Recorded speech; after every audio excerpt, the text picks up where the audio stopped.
The rain hammered against the pavement like bullets, each drop exploding into 1,000 smaller pieces that soaked through my worn sneakers.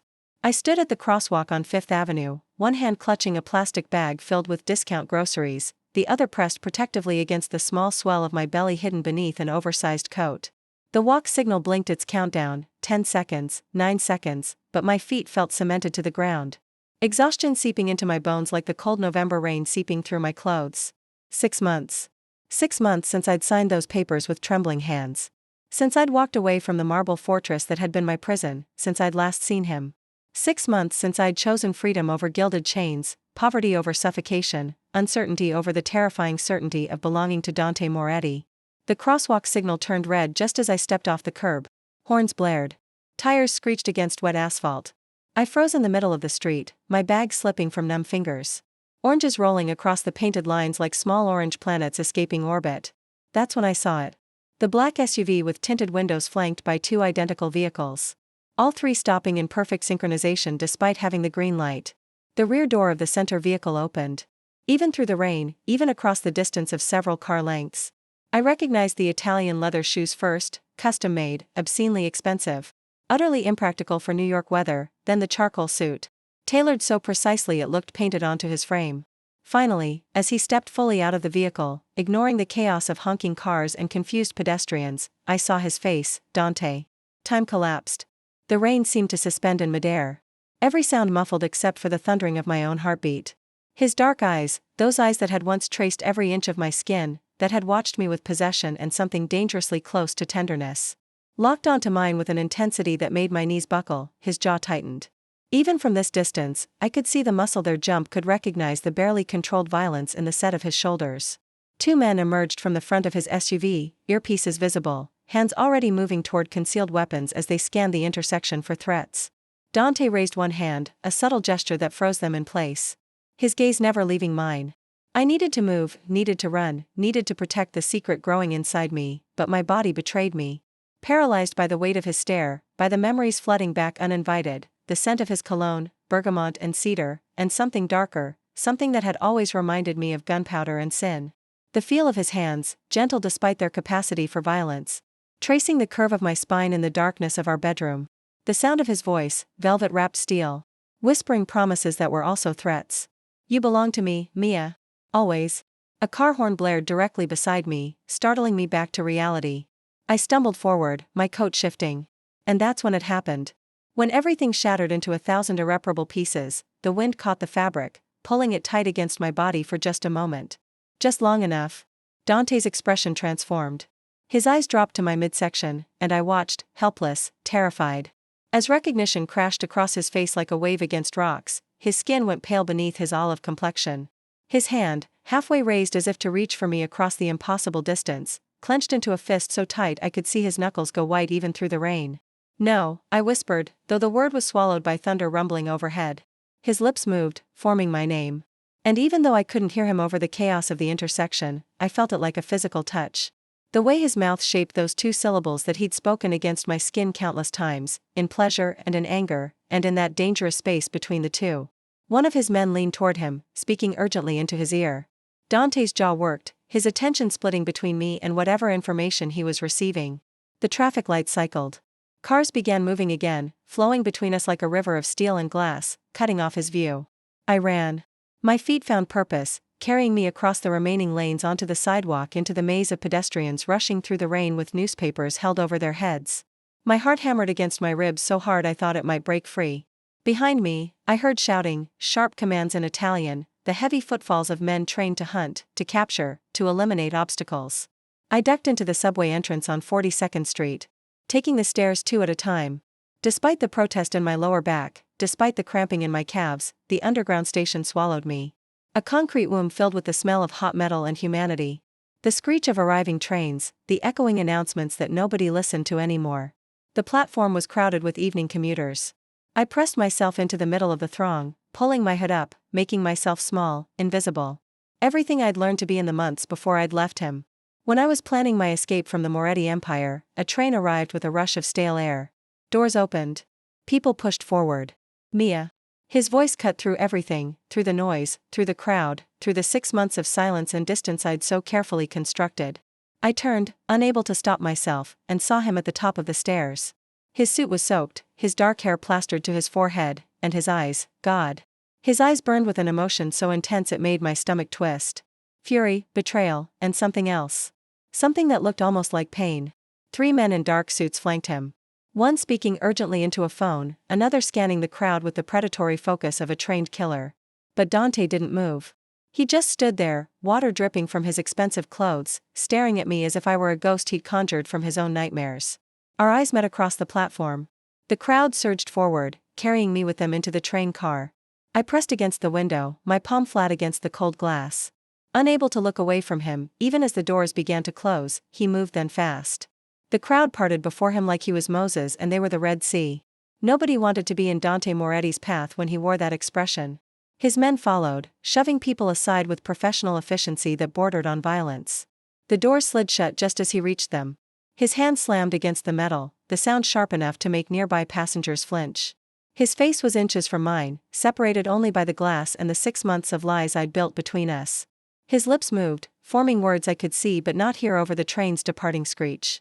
You're carrying my child, not a question, a statement, an accusation, a claim. The train lurched forward, pulling me away from him, but his eyes followed, dark and furious and filled with a promise that made my blood run cold. He pulled out his phone with movements that were too controlled, too deliberate. I knew that look, knew what it meant when Dante Moretti shifted from emotion to action, from feeling to hunting. As the tunnel swallowed the train into darkness, as the platform and Dante's figure disappeared from view, I slid down against the wall of the car until I was sitting on the floor. My knees drawn up as much as my growing belly would allow. My hands shook as I wrapped my arms around myself, trying to contain the trembling that had nothing to do with the cold and everything to do with the terror flooding my veins. Other passengers stared at me with varying degrees of concern and annoyance, but I barely registered them. All I could see was Dante's face.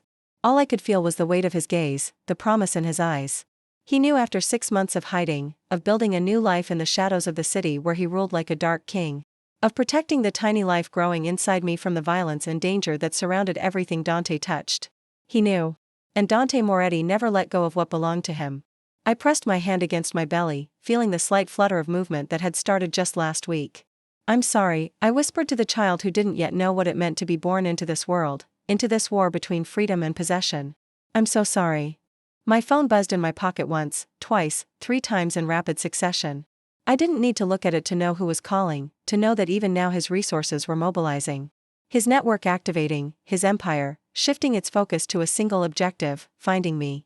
The train rattled through the tunnel, carrying me toward a destination I'd chosen at random, toward a temporary safety that I knew, with the certainty of someone who'd once been married to the most dangerous man in New York, wouldn't last the night. Because Dante had seen me, had seen the evidence of what I'd kept from him. And there was nowhere in this city, maybe nowhere in this world, where I could hide from a man who commanded shadows like other men commanded armies. The question wasn't if he would find me. The question was what he would do when he did. The apartment I'd been renting for the past 3 months was in Brooklyn, tucked above a Korean grocery store in a neighborhood where people minded their own business. And sirens were so common they'd become white noise. It wasn't much. A studio with water-stained ceiling tiles, a radiator that clanked like it was trying to communicate in Morse code, and a window that overlooked a fire escape decorated with someone else's dying plants. But it was mine. Or at least it had been mine for the few hours before Dante discovered my secret. I climbed the 4 flights of stairs slowly, my hand gripping the railing that wobbled under my weight. Every shadow felt threatening now. Every footstep in the hallway made my pulse spike. I'd stopped at a bodega 2 blocks away to grab my emergency bag, the one I'd kept packed since the day I left him, filled with cash, a fake ID, and enough supplies to disappear for a few days if necessary. The thought of running again made my chest tight. I was so tired of running, my hands shook as I unlocked the 3 deadbolts I'd installed myself. The apartment was exactly as I'd left it that morning, sparse and temporary. Nothing on the walls, minimal furniture, everything chosen for how easily it could be abandoned. The only personal touch was a small ultrasound photo taped to the mirror by the bathroom. The grainy black and white image showing the curve of a tiny spine, the shadow of a head. I locked the door behind me and immediately began packing. Clothes thrown into a duffel bag. Toiletries swept from the bathroom counter. The few books I'd allowed myself. Remnants of the person I'd been trying to become. Someone who read poetry instead of counting exits. Who fell asleep without checking the locks 3 times. My phone hadn't stopped buzzing since the subway. 17 missed calls. All from unknown numbers. Dante was too smart to call from his own phone, too aware of how easily communications could be traced or intercepted. But I knew it was him. Knew that behind each blocked number was his voice, his anger, his questions. Why didn't you tell me? How far along are you? Did you really think you could hide my child from me? I silenced the phone and shoved it to the bottom of my bag. Maybe I'd ditch it entirely. Maybe the knock on the door stopped my heart. Not a knock, actually. A single controlled rap of knuckles against wood. The kind of knock that carried authority that expected to be answered. Mia. His voice came through the door, low and controlled in a way that was somehow more terrifying than if he'd been shouting. I know you're in there. I can hear you breathing. Impossible. The door was solid, the walls thick. But with Dante, nothing was impossible. He had resources I couldn't begin to comprehend. Technology that seemed like something from a spy film. And most importantly, he had the kind of power that made people tell him everything he wanted to know. Go away, I said, hating how my voice trembled. You have no right to be here. Silence then, so quiet I almost didn't hear it. A sound that was almost like a laugh, but there was no humor in it. No right. Mia, you're carrying my child. I have every right. We're divorced. You signed the papers. A technicality I'm already having corrected. His voice remained calm, patient even, but I could hear the steel underneath. I have 3 lawyers working on it right now. The divorce was processed in record time. Suspiciously quick, actually. I'm guessing you had help. Someone who knew how to expedite the paperwork. Maybe someone who owed you a favor. Doesn't matter. It won't hold up under scrutiny. My stomach dropped. I had gotten help from a paralegal who hated the Moretti family, who'd lost her brother to their violence. She'd processed everything quickly, quietly, before Dante's people could interfere. But if he was already challenging it, even if you invalidate the divorce, I'm not coming back to you. Then we'll discuss that. But you will open this door, Mia, one way or another. I looked at the door. Solid steel, multiple locks, a security chain. I'd chosen this apartment specifically because it was defensible, but I'd chosen it to defend against random criminals, not against Dante Moretti. If I don't, then I'll have my men clear this floor. They'll evacuate every apartment, tell people there's a gas leak or a fire hazard or whatever excuse gets them out safely and quickly, then they'll break down this door. He paused. I'd rather not traumatize the neighbors or damage your things, but I will if necessary. You're insane. No, cara mia.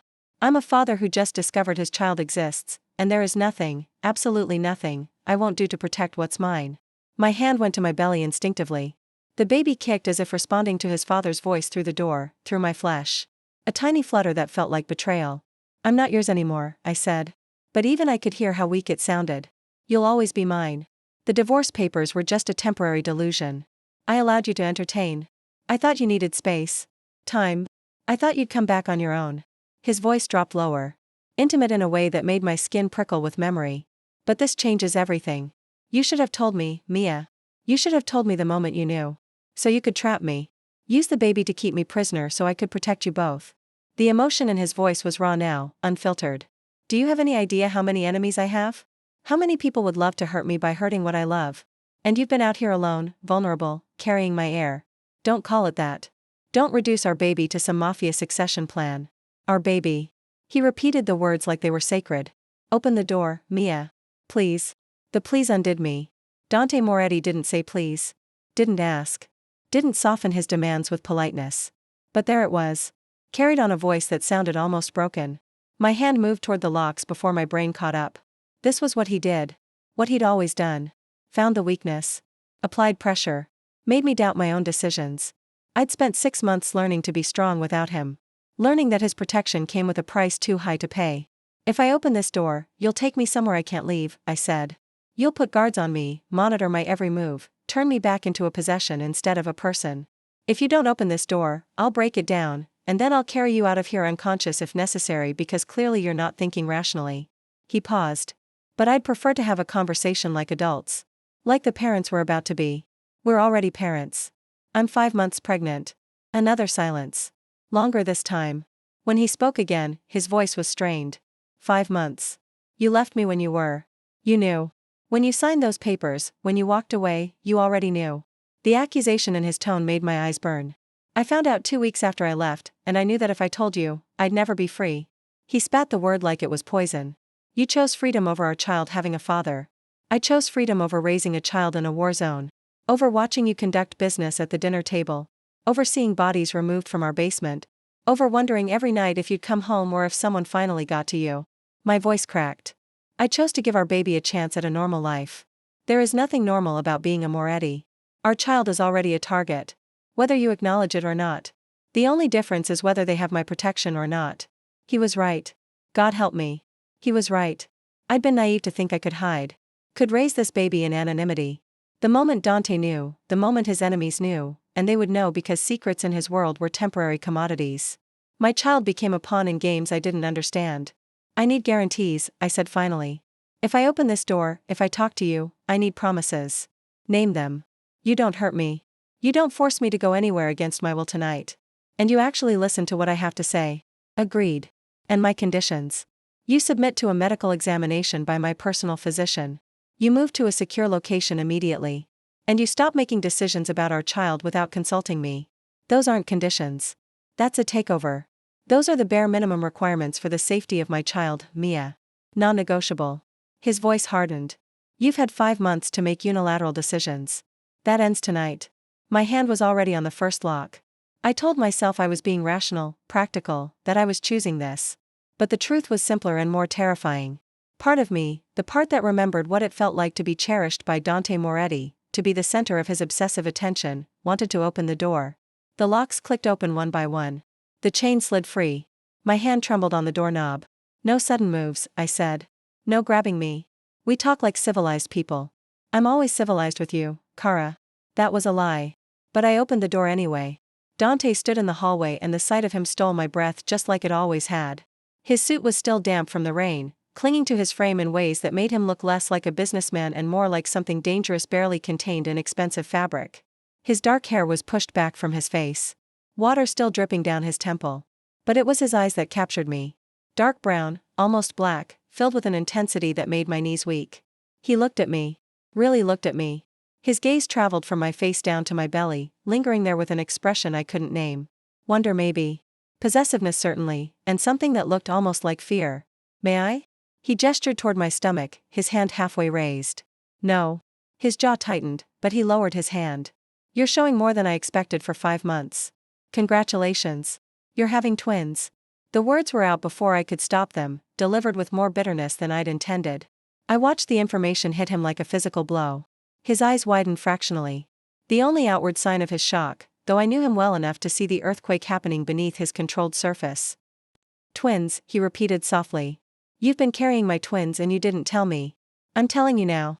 He moved then, stepping into my apartment with the fluid grace of a predator entering new territory.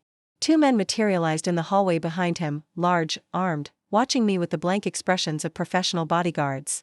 Dante gestured sharply and they retreated, taking positions at the stairwell. He closed the door behind him with a soft click that sounded like a cell door locking. We stood facing each other in my tiny studio apartment, the space suddenly feeling impossibly small with his presence filling it. The radiator clanked, rain pattered against the window, and Dante Moretti looked at me like I was a puzzle he was determined to solve, a possession he would never again let out of his sight. Tell me everything, he said quietly. And don't leave anything out. I sat on the edge of my second-hand couch. My hands folded protectively over my belly while Dante prowled my apartment like a caged animal. He touched nothing, but his eyes catalogued everything. The threadbare furniture, the cracks in the plaster, the single pot and pan drying by the sink. I watched his jaw tighten with each new detail of my poverty, each piece of evidence showing how far I'd fallen from the luxury he'd kept me in. The doctor's appointments, he said finally, stopping by the window. He didn't look at me, just stared out at the rain-soaked street below. Have you been going alone? Yes. His shoulders tensed. And the costs? I have Medicaid now. It covers Medicaid. He turned to face me, and the expression on his face made my heart stutter. It wasn't anger exactly. It was something worse. Something that looked like pain mixed with fury. My wife carrying my children using government assistance for medical care. Ex-wife. I corrected though the word felt hollow. And I'm managing fine. Managing. He laughed, but there was no humor in it. You're living in a building with broken security in a neighborhood where I counted 3 drug deals just walking from my car to your door. You're working. He paused, his eyes narrowing. You are working, aren't you? What job lets a 5-month pregnant woman climb 4 flights of stairs? I lifted my chin. I waitress at a diner in Manhattan. The owner is flexible with my schedule. A diner? He said it like I'd announced I was working in a minefield. On your feet all day, carrying heavy trays, dealing with God knows what kind of people. Normal people, Dante. People who don't solve their problems with violence. People who don't protect you. He crossed the room in 3 long strides, kneeling in front of me so suddenly, I flinched. His hands hovered near my knees, but didn't touch, respecting the boundary I'd set at the door. Look at me, Mia. I didn't want to. Looking at Dante had always been dangerous. Those eyes could strip away every defense I'd built. Could make me forget why I'd left in the first place. But I looked anyway because some part of me still responded to the command in his voice. I failed you, he said quietly. Whatever happened in our marriage, whatever made you feel like you had to run, I failed you. And I'm sorry. The apology shocked me more than anything else that had happened tonight. Dante didn't apologize. Didn't admit weakness or fault. In the 2 years we'd been married, I'd never heard those words from him. You kept me in a cage, I whispered. A beautiful, luxurious cage, but a cage nonetheless. I know. His voice was rough. I thought I was protecting you. I thought if I could control every variable, monitor every threat, you'd be safe. But I made you a prisoner instead of a partner. And now, what's different now? He reached up slowly, telegraphing his movement, and cupped my face with one hand. His thumb brushed across my cheekbone, and I hated how my body responded to that simple touch. The way my breath caught, the way I had to fight not to lean into his palm. Now I have more to lose, he said. Now I understand what it feels like to think you're gone forever. I've spent 6 months in hell, Mia. 6 months wondering if you were safe, if you were eating properly, if you were happy. His thumb traced the dark circle under my eye. You're not sleeping. Pregnant women don't sleep well. Pregnant women shouldn't have to worry about making rent either. His hand dropped. I'm not going to pretend I'll give you complete freedom. I can't. My world doesn't work that way, but I can give you choices. Autonomy within parameters. That's still a cage. Then help me make it bigger. He sat back on his heels, and I saw a genuine desperation in his expression. Tell me what you need. What would make you feel less trapped because I'm taking you out of this apartment tonight? That's non-negotiable. But where we go, how we do this, that can be a conversation. I wanted to say no. Wanted to tell him to leave to let me figure this out on my own. But I was so tired. Tired of being scared of working double shifts while my feet swelled. Of lying awake wondering if the baby's father would ever know they existed. I want my own space, I said finally. Not in your penthouse. Somewhere separate where I can have privacy. Agreed. I own a townhouse in Brooklyn Heights. 4 stories, fully secured, but private. You can have the entire upper floors to yourself. I want to keep working. His expression darkened. Absolutely not. You're carrying twins, Mia. High-risk pregnancy. You should be resting, not I want to feel useful. I want to have something that's mine that I built. He was quiet for a long moment, his jaw working. What if I set you up with something remote? Something you can do from home on your own schedule? I have businesses that need legitimate consulting, marketing, administrative work, real work, not make work. You'd be paid fairly, and you could stop whenever you needed to. It was more than I'd expected. More flexibility than the Dante I'd left would have ever offered. Why are you compromising? Because I almost lost you. His voice went rough. Because when I saw you in that crosswalk. When I thought for one terrible moment that you might run into traffic, might disappear again. I realized I'd rather have you alive and hating me than lose you trying to hold too tight. He stood, offering me his hand. I stared at it. That hand that had killed, that had controlled, but that had also touched me with unexpected gentleness in our private moments. Come with me tonight, he said. Let me show you the townhouse. Let my doctor examine you and the babies. Make sure everything is okay. And then if you still want to leave, if you still think you're better off alone, I won't stop you. But I'm begging you, Mia. Let me at least know my children are healthy. You're lying. You'd never let me leave. I wouldn't make it easy. I'd have you followed, protected from a distance. I'd deposit money in your account that you'd be too stubborn to use. I'd make sure every landlord in the city knew that renting to you meant dealing with me. He smiled, but it was sad. But I wouldn't physically stop you. Not anymore. I've learned that lesson. I didn't believe him entirely. Dante was a master manipulator, and this could all be a strategy to get me somewhere more secure before showing his true intentions. But the alternative was staying here in this apartment he now knew about, pretending I could continue hiding. And there was the medical care to consider. The diner's insurance was minimal, and I'd been putting off some of the recommended tests because of the cost. If his doctor could examine me, could make sure the twins were developing properly. One night, I said, taking his hand and letting him pull me to my feet. I'll come for one night, let your doctor check me, and then we renegotiate. One night, he agreed. But his eyes promised more. His hand settled on the small of my back, possessive and protective as he guided me toward the door. I'll have someone pack your things and bring them over. I can pack my own. You're exhausted and it's almost midnight. Let me take care of this. He opened the door, revealing the 2 guards still stationed in the hallway. Marco, arrange for a team to pack Ms. Russo's belongings carefully. Everything goes to the Brooklyn Heights property. Mia Moretti, I corrected automatically, then froze. I mean, the divorce was never finalized in my heart. He leaned close, his breath warm against my ear, and won't be finalized in law either, if my lawyers are as good as I pay them to be. The guards led us downstairs, forming a protective box around me that felt both comforting and claustrophobic. The black SUV waited at the curb, engine running, rear door already open. I hesitated at the threshold, staring into the leather interior that smelled like Dante's cologne and money and everything I'd run from. I can still change my mind. I said, you can. He didn't push, didn't pressure, just waited, his hand light on my elbow, giving me the choice, even though we both knew the choice had been made the moment I opened my apartment door.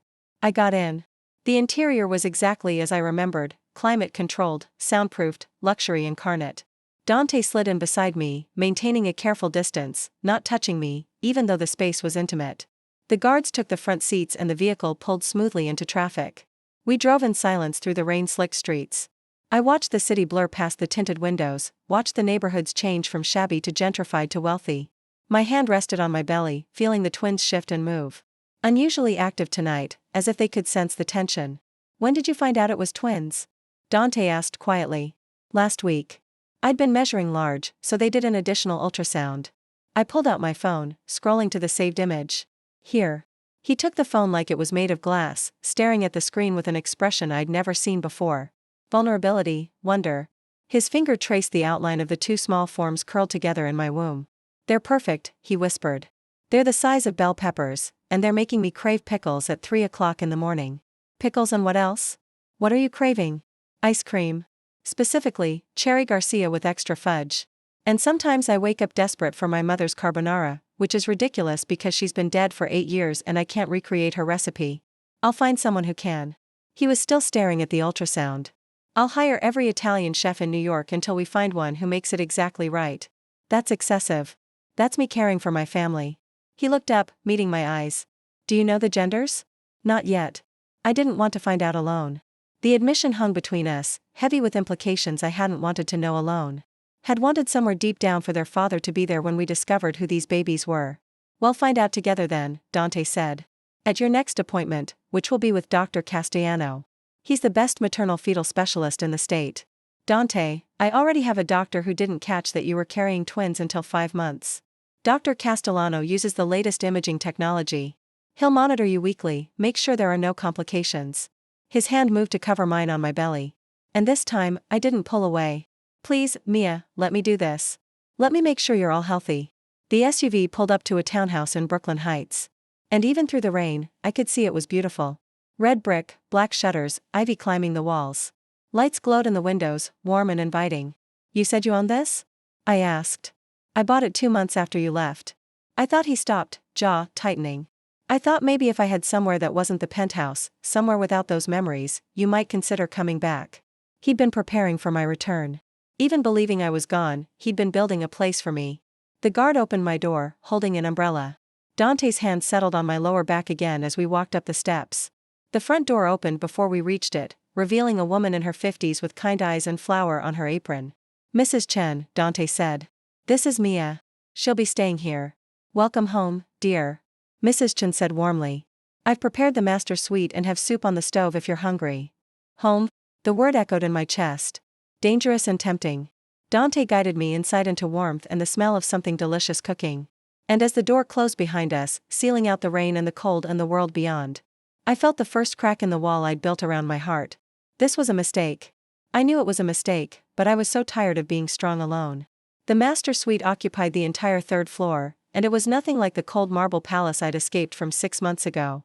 Here, everything was soft. Cream sea-colored walls, warm hardwood floors, furniture that looked comfortable rather than expensive. French doors opened onto a small balcony overlooking a private garden, and through the rain I could see string lights wrapped around tree branches. A stone fountain, carefully tended flower beds dormant for winter. It's beautiful, I admitted, running my hand along the back of an overstead reading chair positioned by the window. Dr. Castellano will be here in 20 minutes, Dante said from the doorway. He hadn't followed me fully into the room, respecting some invisible boundary. Mrs. Chen is bringing up soup and bread. You should eat something before the examination. You're not going to hover over the doctor's shoulder the entire time. Would you prefer I didn't? I turned to face him. He looked exhausted suddenly, the adrenaline of finding me wearing off to reveal the toll the last few hours had taken. There were shadows under his eyes that matched mine. New lines around his mouth that hadn't been there 6 months ago. You can stay, I said quietly. They're your children, too. Something shifted in his expression. Relief so profound it made my chest ache. He nodded once, then retreated to let me settle in. Mrs. Chen arrived with a tray of minestrone soup and fresh bread that made my stomach growl embarrassingly loud. I hadn't realized how hungry I was until the smell hit me. The diner meals I'd been surviving on, quick, cheap, eaten standing up between shifts, had nothing on this homemade warmth. Mr. Moretti said, "You're having twins." Mrs. Chen said, setting the tray on the small table by the window. My daughter had twins. Exhausting, but wonderful. You'll need your rest and good food. I'll make sure you have both. You don't have to. Of course I do, dear. It's what I'm here for. She patted my hand with a gentleness that reminded me achingly of my own mother. Now eat. Dr. Castellano is very thorough, and you'll want energy for all his questions. She left me alone with the soup, and I ate mechanically at first, then with increasing hunger as my body remembered what real food tasted like. I was scraping the bottom of the bowl when Dante knocked softly on the door frame. He's here. Dr. Castellano was younger than I expected, maybe 40, with graying temples and the calm competence of someone who'd seen everything. He set up a portable ultrasound machine with efficient movements while his nurse, a woman named Sophia, with warm brown eyes, took my vital signs. Your blood pressure is elevated, Sophia noted, frowning at the reading. Are you under stress? I almost laughed. You could say that. Mrs. Moretti has been living independently for the past 6 months, Dante said from his position by the wall. His voice was carefully neutral, but I heard the edge underneath. Working full-time, minimal prenatal care. I've had prenatal care, I protested. I've been to all my appointments at a clinic, Dante said. With rotating doctors who don't specialize in high-risk pregnancies, Dr. Castellano held up a hand. Let's focus on the present. Mia, I'm going to do a comprehensive examination, ultrasound, blood work, check both babies' positions and development. This is going to take about an hour. Are you comfortable with Mr. Moretti staying? I looked at Dante. He stood rigid against the wall, hands clasped behind his back like he was physically restraining himself from interfering. But his eyes were fixed on me with an intensity that made my pulse quicken. He can stay. The next hour passed in a blur of medical terminology and the rhythmic whoosh-whoosh of 2 tiny heartbeats filling the room. Dr. Castellano narrated as he worked, pointing out heads and spines and the curved shapes of developing limbs on the ultrasound screen. Both babies are measuring well for 22 weeks, he said. Baby A is slightly larger, which is common in twin pregnancies. Both placentas look healthy. No obvious abnormalities. And the genders? I asked, my hand finding Dante's without conscious thought. He'd moved closer during the examination, drawn by some magnetic pull, and now stood beside the bed with his fingers laced through mine. Would you like to know? I looked at Dante. He looked at me. And in that moment, we were just 2 people about to find out who their children were. Not a mafia boss and his runaway ex-wife, just parents. Yes, we said together. Dr. Castellano smiled. Baby A is a girl and baby B. He adjusted the wand, capturing a different angle. Also a girl. Congratulations. You're having twin daughters. The world tilted. Daughters. 2 little girls who would have Dante's dark eyes and his stubborn jaw and his capacity for fierce, all-consuming love. 2 little girls who would grow up in a world I'd tried so hard to escape. Girls, Dante breathed. His grip on my hand tightened almost painfully. We're having daughters. I couldn't look at him. If I looked at him, if I saw the emotion I heard in his voice reflected on his face, I'd break completely. So, I stared at the ultrasound screen, at the 2 perfect little forms that had been growing inside me, secret and safe, for 5 months. However, Dr. Castellano continued, his tone shifting to something more serious. I do have some concerns. Your blood pressure is higher than I'd like, and there are early signs of what could develop into preeclampsia. Combined with the twin pregnancy and your stress levels, I'd classify this as high risk. What does that mean? Dante demanded. What do we need to do? Bed rest for starters. Limited physical activity. No working, especially not jobs that keep you on your feet. Monitoring at least twice weekly, a carefully controlled diet, and most importantly, he looked between us. Stress reduction. Whatever's causing the elevated blood pressure needs to be addressed. She's moving in here, Dante said immediately. Full-time care, whatever she needs. I haven't agreed to that, I protested weakly, but my heart wasn't in it. High risk. Our daughters were at risk because I'd been too stubborn, too determined to maintain my independence. Mia. Dante's voice was gentle but firm. This isn't about our issues anymore. This is about keeping you and our daughters safe. Please. Dr. Castiano packed up his equipment while Sophia drew blood for additional tests. They left us with strict instructions about rest and diet, appointments scheduled for twice-weekly monitoring, and prescriptions for vitamins and blood pressure medication. When the door closed behind them, silence felt like a weight. You should rest, Dante said finally. It's late and you've had a shock. We both have. I shifted on the bed, suddenly aware of how exhausted I was. The adrenaline had long since faded, leaving only bone-deep weariness. Daughters. I kept imagining boys. Don't know why. I never let myself imagine at all. He moved toward the door, giving me space. I didn't know they existed until 6 hours ago. I'm still processing that I'm going to be a father. You're already a father. You just didn't know it yet. He paused at the threshold, his hand on the door frame. I would have been there. For every appointment, every milestone, every craving at 3 o'clock in the morning, you robbed me of that, Mia. The accusation stung because it was true. I know. I'm sorry. Are you? Or are you just sorry I found out? Both. I met his eyes. I'm sorry you missed those months. But I'm not sorry I left, Dante. I'm not sorry I tried to build a different life. Even though that life was killing you. Even though the stress was putting our daughters at risk, I didn't know. You knew you were exhausted. You knew you were scared. You knew you were alone when you should have had an army of people making sure you were safe and healthy and cared for. He stepped back into the room and the intensity in his gaze pinned me in place. Your independence almost cost us everything. And your possessiveness is what drove me away in the first place. I know. The words exploded out of him. I know I suffocated you. I know I treated you like a treasure to be locked away instead of a person with her own needs and desires. I know I failed you in every way that mattered. But you're carrying my children, Mia, my daughters, and I will burn this entire city to the ground before I let anything happen to them, to any of you. The fire in his voice, the absolute conviction. It was terrifying and intoxicating in equal measure. This was the Dante I'd fallen in love with, the one who loved with an intensity that bordered on madness. But it was also the Dante who'd caged me, who'd confused protection with possession. I need you to understand something, I said carefully. If I stay, if we try to make this work, it can't be like before. I won't be kept in a tower while you conduct your business. I won't be shut out of decisions that affect my life. I'm listening. I want honesty. Not protection from the truth, but actual honesty about your world, your business, the dangers we face. I want to be a partner, not a possession. That's asking me to show you the darkest parts of who I am. I already know the darkest parts. I lived in your house for 2 years. I heard the phone calls, saw the blood on your shirts that the dry cleaners couldn't quite remove. I know what you are, Dante. What I don't know is if you can trust me with that knowledge instead of hiding it behind locked doors. He was quiet for a long moment, processing. Then he crossed the room and knelt beside the bed, taking both my hands in his. I'll try. I can't promise perfection. My instincts will always be to protect you by keeping you ignorant. But I'll try to be honest, to include you in decisions, to treat you like the intelligent, capable woman you are instead of something fragile to be wrapped in cotton wool. And if it becomes too much, if I can't handle your world, then we find a middle ground. But you don't run, Mia. No more running. No more disappearing in the night. If you're unhappy, if you're scared, if you need space, you tell me. And we work it out together.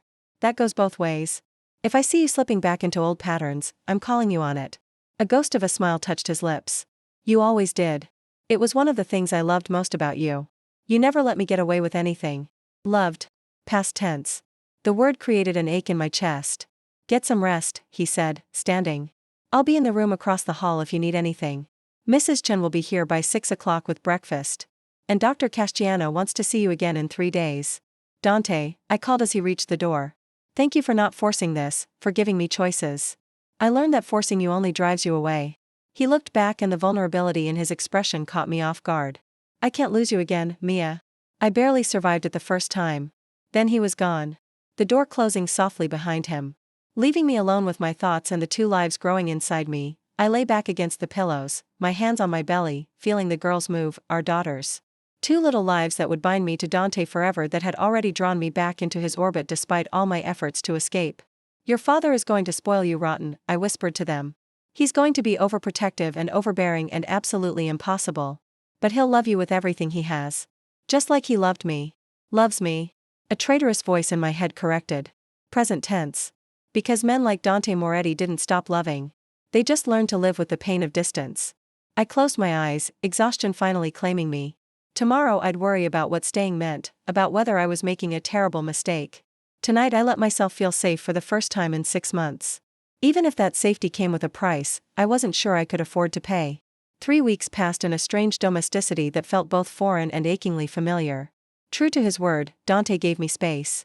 He stayed in the room across the hall, knocked before entering any space I occupied, asked permission before touching me even casually. But his presence was everywhere, in the fresh flowers that appeared daily in my room, in the prenatal vitamins laid out each morning beside my breakfast, in the sound of his voice drifting up from the study below, as he conducted business calls in rapid Italian. Mrs. Chen became my constant companion, monitoring my meals and rest periods with gentle tyranny. Dr. Castellano visited twice weekly, each appointment showing our daughters growing stronger, healthier. My blood pressure stabilized. The signs of preeclampsia receded. My body, relieved of the constant stress and physical labor, began to thrive. But my heart remained caught between past and present, between the freedom I'd craved and the security I'd found myself desperately needing. It was during the 4th week, on a cold December afternoon with snow falling softly outside, that everything changed. I was in the library, a room I'd claimed as my own, filled with books and comfortable chairs and a view of the garden. When Dante knocked on the open door, he wore dark slacks and a charcoal sweater, his hair slightly disheveled like he'd been running his hands through it. Stress radiated from him in waves. "We need to talk," he said. My stomach clenched. Those 4 words had never preceded anything good. "What's wrong?" "Nothing's wrong. Everything's," he stopped, jaw working. "I need to show you something, to be honest with you." Like we agreed. He led me downstairs to his study, a room I'd never entered in all my time at the townhouse.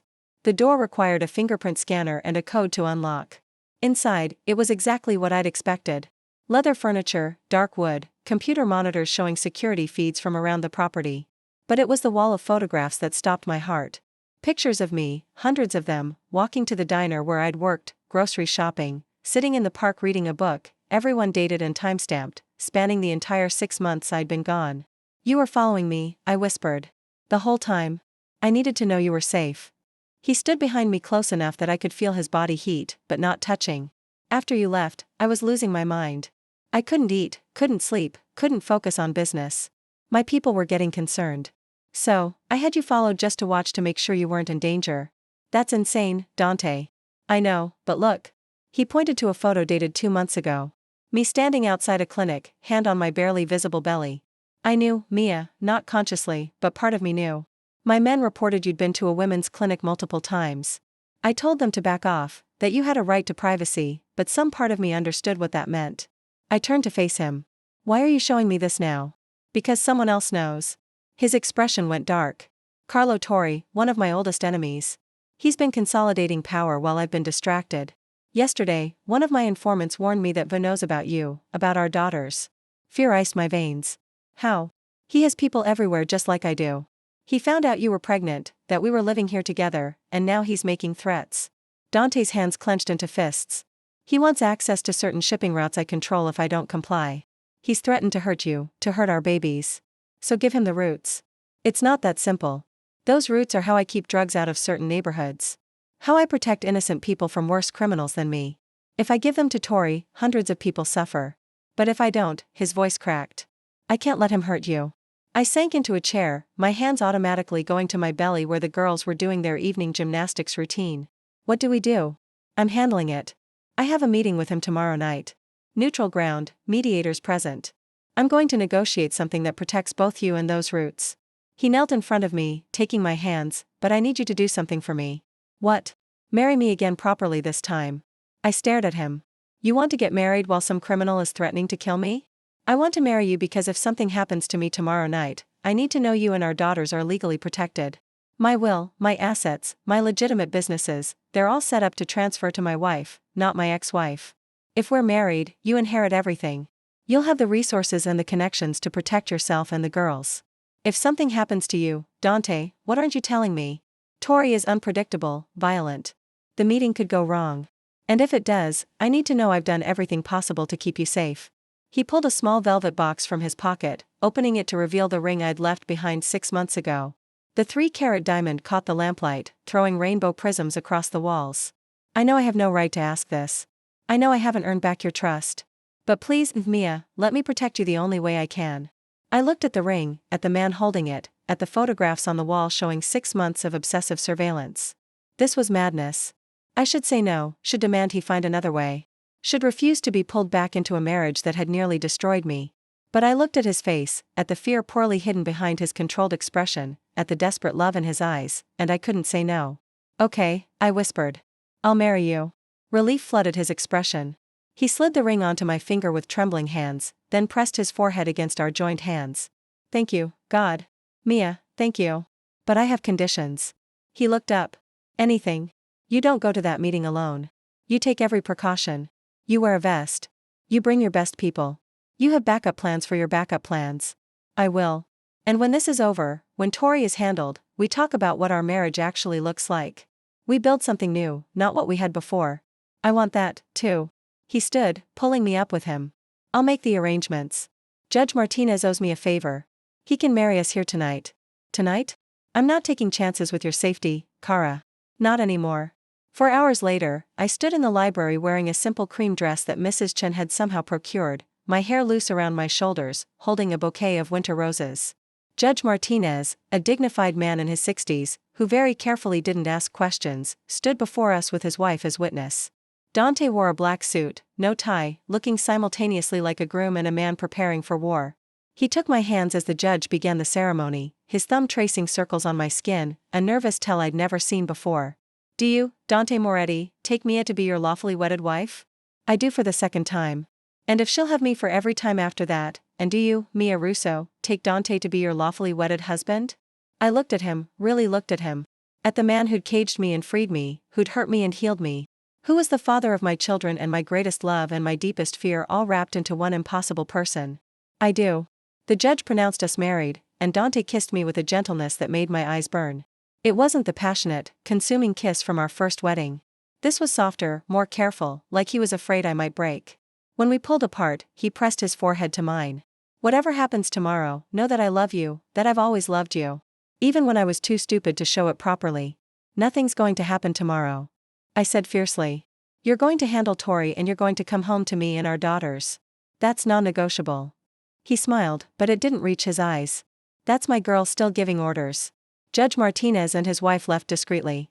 Mrs. Chen brought champagne, sparkling cider for me, the real thing for Dante, and toasted our happiness before retreating to give us privacy. We sat together on the library sofa, my head on his shoulder, his hand resting on my belly where our daughters slept. The snow continued to fall outside, coating the garden in white silence. Tell me their names, Dante said quietly. I know you've been thinking about it. I was thinking Isabella for my mother and Lucia for yours. His breath caught. You'd name one of our daughters after my mother. She was kind to me. One of the few people in your world who treated me like I mattered, not just as your possession. I laced my fingers through his. I thought she'd want to be remembered. She would have loved you even more for this. He kissed my temple. Isabella and Lucia Moretti. It's perfect. We stayed like that until past midnight, talking in quiet voices about nursery colors. And whether the girls would have his temper or mine. About everything and nothing, building a future in words. As if speaking it aloud could make it real. When exhaustion finally claimed me, Dante carried me upstairs to the master suite. But instead of leaving me at the door like he had every other night, he hesitated. Stay, I said. Just for tonight. I don't want to be alone. He removed his jacket and shoes and lay beside me on top of the covers, careful not to crowd me.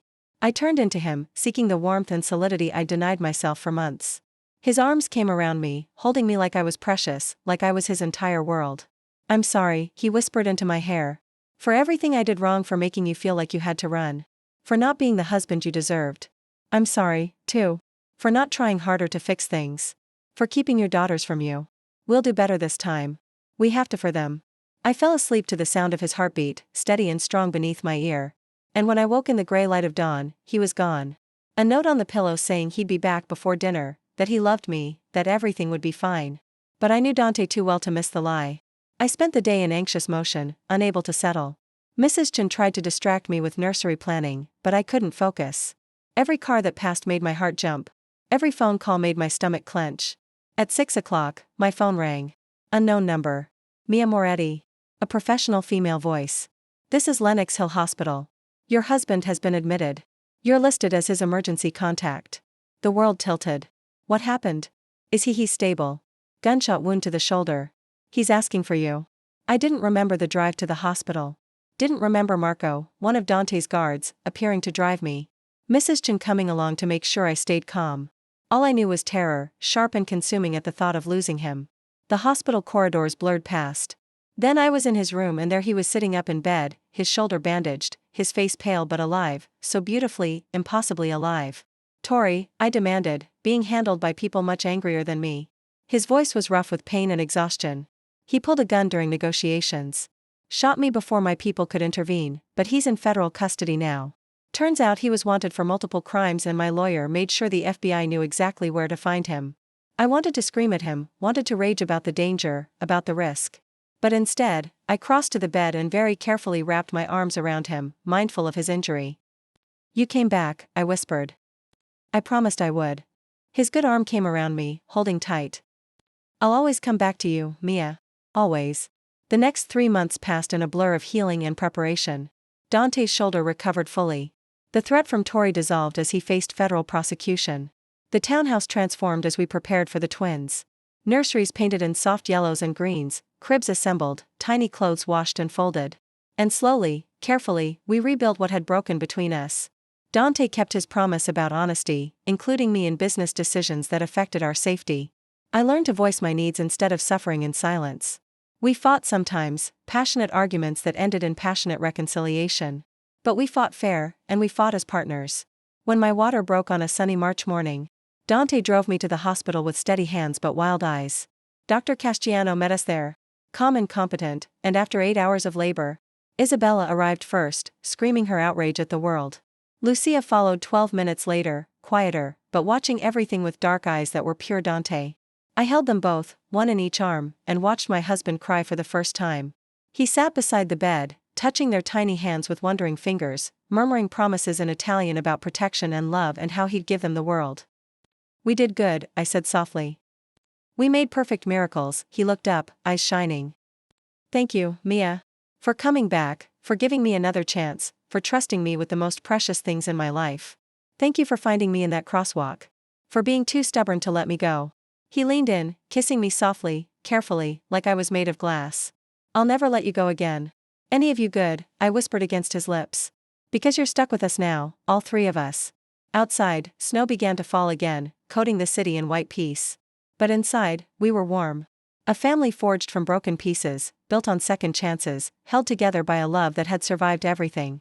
It wasn't the fairy tale I dreamed of as a girl. It was better, real, and flawed and fiercely fought for. It was ours and that made it perfect.